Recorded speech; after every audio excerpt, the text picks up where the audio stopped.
From my last videos, I covered a few video games from different eras, although that is mostly focused on the PlayStation 1 and PC games.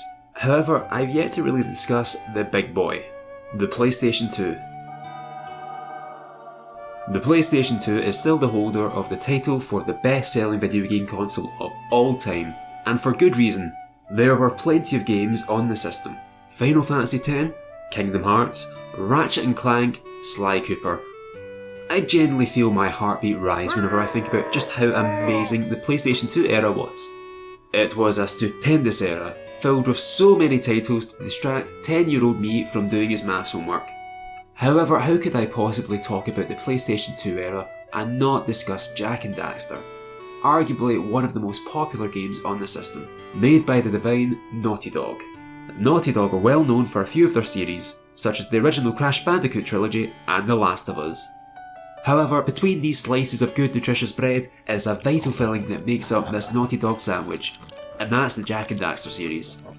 The series included 6 games between 2001 and 2009, which includes a spin-off for Daxter and a racing game. However, today we're going to focus on the first entry to the series, the Precursor Legacy. The game features the two titular protagonists, Daxter and Jak. Not necessarily in that order, I mean. The player controls Jak throughout the entirety of the game, a character of few words. Jak follows suit his mute predecessors before him. However, to counteract Jak's mutism, he is accompanied by his best friend Daxter. Daxter is a furry little Otso, having been altered after falling into some pretty funky ooze. Daxter acts as the game's comic relief, and is usually how the player interacts with other characters. You know, on account of Jak taking a vow of silence and all. The duo are accompanied by the Green Sage Jaymoose, and his daughter Kira, who acts as both the engineer of the group and Jak's love interest. And Daxter's, I guess.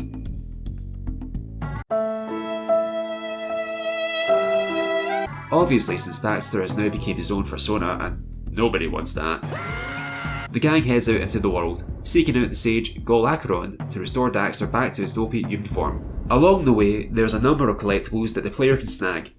Let's start with the most important, the power cells. The power cells appear to be the backbone of the engineering of this world, and is how the player essentially progresses through the land, as it's essential to operating and tinkering with most of the technology in the game, such as a hoverbike and a machine that is straight up designed to levitate stuff. Without enough power cells, the player cannot advance any further. So one would think that these items would be rare and hard to come by, right? Wrong.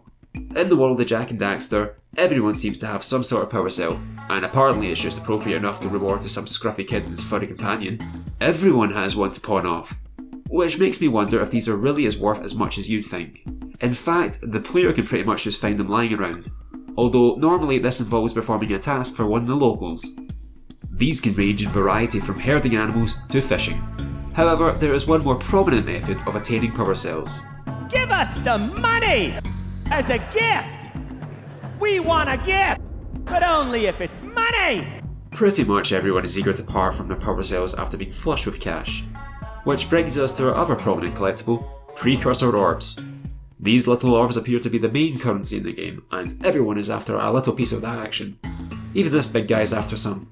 What are they going to use it to buy? I don't know. In fact, the only thing the player can use it to buy is pretty much more power cells. So it really just makes me think that there's some weird economy aspect here, where these characters probably just use the Precursor Orbs to buy more power cells, which they then sell to Jak and Daxter in order to gain more Precursor Orbs. Rinse and repeat. These Precursor Orbs aren't hard to get at all, as the player can typically find hundreds of them in any given area. The final collectible that the player can find are Scout Flies. These little flies are found in each area, supposedly captured by the baddies. However, they also appear to be locked away in the villages too, which makes me think the villagers are in on it too.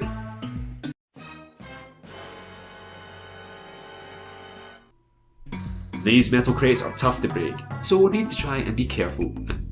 Okay. I guess that works too. Okay, Jak, it says here you've been smashing crates open with your face.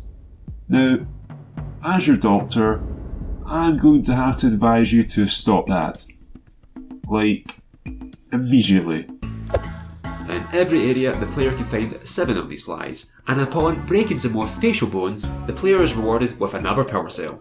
Speaking of Jak's lack of care when crushing his skull against metal crates, the boy also has a number of other offensive moves, most of which actually being offensive to his enemies and not just himself. Throughout this world, there are a few different types of energy referred to as eco. The most prominent is green eco, which acts as Jak's health.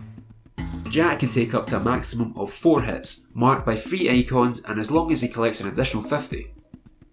However, that's just fairly standard, and as a result, pretty boring. So let's move past that and focus on the stuff that really matters here. After the green eco, it appears that blue eco is very common, which appears to function kinda like electricity, as it allows the powering up of machinery and moving platforms, which is maybe why you wouldn't want to touch that. Oh.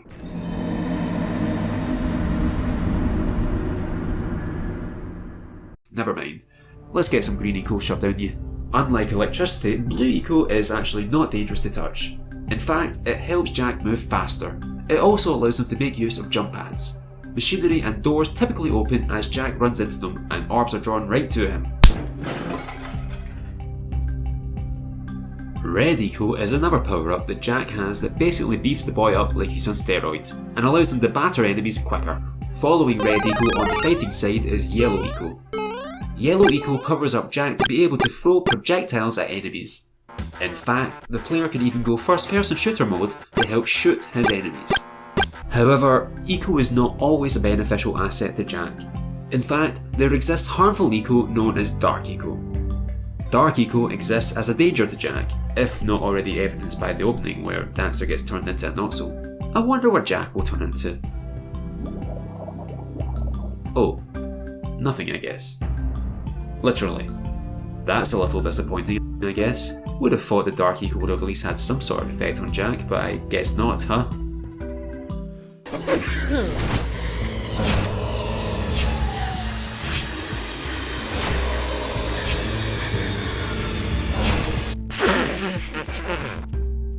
Excuse me. These pools of dark eco are dangerous and will kill Jak if he's unfortunate enough to fall into it. So, top tip. Don't do that. There's a variety of different locations that the duo explores. These locations can really be broken into 4 main hub areas, which are Sandover Village, Rock Village, the Volcanic Crater, and finally, the Citadel. These first 3 areas have little subzones for the player to explore, which are teeming with as much goodies to collect as they do with baddies to beat. However, while there's certainly a few enemies to fight, the game actually lacks any considerable amount of boss battles. In fact, there's only 3 in the game, and they're not particularly difficult, including the game's final boss. Just to give you an example of how easy these boss battles are in the game, one of the enemies you fight is a flower. Like, sure, it's a carnivorous flower, but it's still a flower. It seems to think, aha, I'll turn into a vulnerable bulb and I'll let them beat me up. That'll show them. Well, who would have thought? I won. The second boss is a big boy who likes to hang about in lava. The main idea of this boss battle is just jumping between platforms as he chucks boulders at you, and then shooting him until he drops the boulders on his head. Neither are particularly hard, and even if you do die, you'll just need to repeat it again from a checkpoint, and it shouldn't take too long. Jak also has access to vehicles such as the hoverbike and the flip-flop. The hoverbike allows the player to move quickly around areas such as the lava tube and mountain pass, which allows for high jumps, but also lots of death.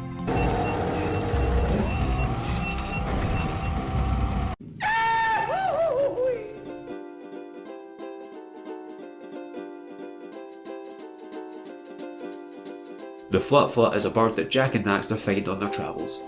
This bird can run faster and jump farther than Jak. As the player progresses throughout the world, they find that their enemy is actually Joelaudio, the very same sage that Daxter is looking for. Together with his sister, he's become corrupted by the Dark Eco and has decided he wants to take over the world. It's pretty boring traditional villain stuff, really. However, what's super cool about Joel is that he's voiced by Dee Snider, the lead singer of Twisted Sister. Joel kidnaps Samos, as well as the other sages, and locks them in his funky citadel.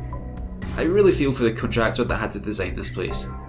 Yeah, so I want little to no flooring involved in this place, and the flooring that I do want, I want you to colour it, so that if anyone steps on a colour tile, all the colours fall. Do you get that? Do you get that? Fortunately, the duo manages to rescue all the sages, and are tasked with defeating D. Snyder and his sister once and for all. Now earlier I mentioned the boss battles being pretty easy, and for a final boss battle, this isn't any different. The player uses Eco to move around and avoid attacks while shooting at the boss. Eventually, once the duo has damaged it enough, the game is like, okay, but here, have some white Eco, which obliterates the robot. Finally, D. Snyder and his sister are gone for good, because we're not going to take it anymore. The pair fall into a vat of dark Eco, and Jaymoose is pretty eager to sequel bait. Yes, Gall and Maya. The dark Eco probably destroyed them. Probably. The game ends with Jak and Kira about to latch mouths with each other, until Daxter disrupts them once more. Daxter!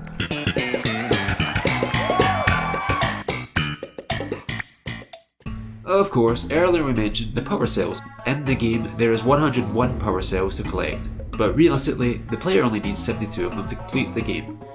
So what's the incentive to collect them? Well, a secret cutscene will show opening a big old Precursor door. Unfortunately, I've already done the 100% playthrough off camera years back, so I'm not going to be showing this, as I don't really think I really have the time to show what has very little payoff. I can really just sum it up as the door opening, there being a white light, and everyone being like, whoa, it's beautiful.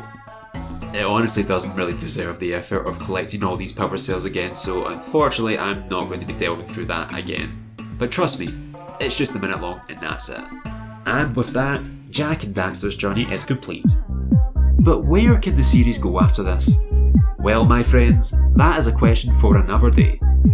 Or until you get impatient and Google the wiki, I guess.